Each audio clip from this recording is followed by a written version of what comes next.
Em algum momento de 1800, uma menina estava visitando sua família em East Island, na Carolina do Sul. Enquanto estava lá, a menina ficou doente, tinha pego malária ou alguma outra doença fatal da época. Ela morreu pouco tempo após ficar doente, e como antigamente achavam que as doenças eram possíveis de serem transmitidas através dos mortos, um caixão foi construído às pressas e ela foi enterrada no túmulo da família Leger. As pessoas relatavam ouvir gritos, uma, duas, várias vezes, mas nunca investigavam a fonte. Anos depois, outra morte aconteceu, e o mausoléu foi reaberto para colocarem um novo caixão. Para choque dos que estavam presentes, um esqueleto caiu na frente deles. Aparentemente, a menina que tinha sido enterrada anos antes estava apenas em coma, e quando acordou, lutou com todas as suas forças para sair do frágil caixão. Mas estava fraca demais para que pudesse mover a porta de concreto do mausoléu. Marcas de arranhões cobriam toda a porta, mostrando o estado de pânico que ela tinha estado antes de morrer. Presa. O mausoléu ainda existe, e é disso que eu vou falar hoje.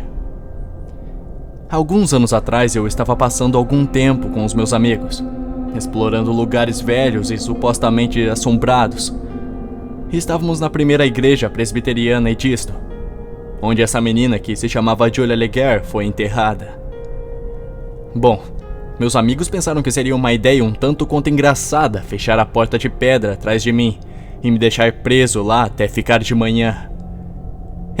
Os filhos da puta me deixaram lá. Eu tentei e tentei, usando todas as minhas forças, mas eu não consegui nem fazer a pedra se mexer. Precisaria de no mínimo umas 4 pessoas para colocá-la no lugar. No escuro, eu tive que me conformar em passar a noite inteira lá dentro. Eu não sou o tipo de pessoa que se assusta fácil ou fica com medo. Mas sentando lá naquele lugar relativamente pequeno, cercado por uma pressão iminente que eu não consigo bem explicar, a escuridão em si parecia tentar me consumir.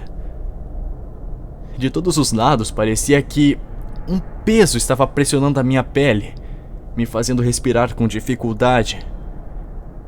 Eu fiquei lá, naquele escuro, no que parecia ter sido horas. Então eu ouvi os arranhões. Eles estavam muito baixos no começo. Eu tinha certeza que era a minha imaginação. Mas logo eles ficaram cada vez mais altos e agitados com o passar do tempo. Eu me aconcheguei em um dos cantos mais distantes da porta e tentei cobrir os meus ouvidos. Mas nada poderia parar aquele crescente som horroroso e desagradável. Tudo isso pode ter durado alguns minutos, mas cada segundo foi uma eternidade insuportável para mim.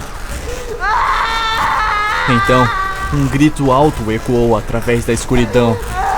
Era um gemido de dor e de medo. O arranhão parou. Pela primeira vez eu podia distinguir claramente o som de uma garota soluçando para si mesma, os lamentáveis gemidos de uma pessoa sem um pingo de esperança. Eu passei a sentir tanta tristeza no momento, tanta dor, que eu acho que eu esqueci como era sentir medo.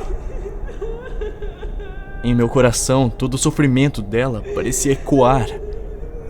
Inexplicavelmente, eu me encontrei pedindo desculpas em voz alta por tudo o que tinha acontecido com ela. Droga. Uma parte de mim queria ao menos achá-la para poder dar um abraço.